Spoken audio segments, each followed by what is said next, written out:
നാഗ്പൂരിന് കേരളം വരെ ശരിക്കും 1.5 ദിവസത്തെ ട്രെയിൻ യാത്ര. രാവിലെ ട്രെയിനിൽ കയറുന്നതുകൊണ്ട് തന്നെ 2 പകലും ഒരു രാത്രിയും വരുന്നുണ്ട്. ട്രെയിൻ ഒരു 12:30-ക്കായിരുന്നു. ബ്രേക്ക്ഫാസ്റ്റൊക്കെ കഴിച്ചിട്ട് ഉച്ചക്കത്തേക്കും അന്ന് രാത്രിയത്തേക്കും മാത്രമുള്ള ഫുഡൊക്കെ എടുത്തിട്ട് കുറച്ച് നേരത്തെ തന്നെ ഞങ്ങൾ റെയിൽവേ സ്റ്റേഷനിൽ എത്തിയായിരുന്നു. 8 പ്ലാറ്റ്ഫോമോളമുള്ള ഒരു വലിയ സ്റ്റേഷൻ തന്നെ ആയിരുന്നു. ചെറുപ്പം തൊട്ടേ ട്രെയിനിൽ യാത്ര ചെയ്യാനായിട്ട് ഭയങ്കര ഇഷ്ടമായിരുന്നു. പക്ഷെ അന്നൊന്നും അതിനുള്ളൊരു സിറ്റുവേഷൻ അല്ലെങ്കിൽ അതിനുള്ളൊരു ആവശ്യം വന്നിട്ടില്ല എന്ന് തന്നെ പറയാം. ചില ആഗ്രഹങ്ങൾ അങ്ങനെയാണ്, വിചാരിച്ച സമയത്ത് നടക്കാണ്ട് കുറച്ച് വൈകി കിട്ടിയാലും അതേ ഒരു എക്സൈറ്റ്മെൻറ്റും ഒരു ഹാപ്പിനെസ്സും നമുക്ക് തരുന്നുണ്ട് കേട്ടോ.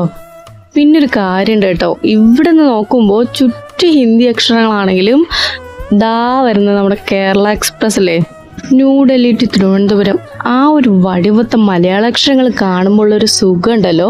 ഒറ്റപ്പെട്ട് നിന്ന സ്ഥലത്ത് പെട്ടെന്ന് പരിചയമുള്ള ആരോ വന്ന പോലുണ്ട്.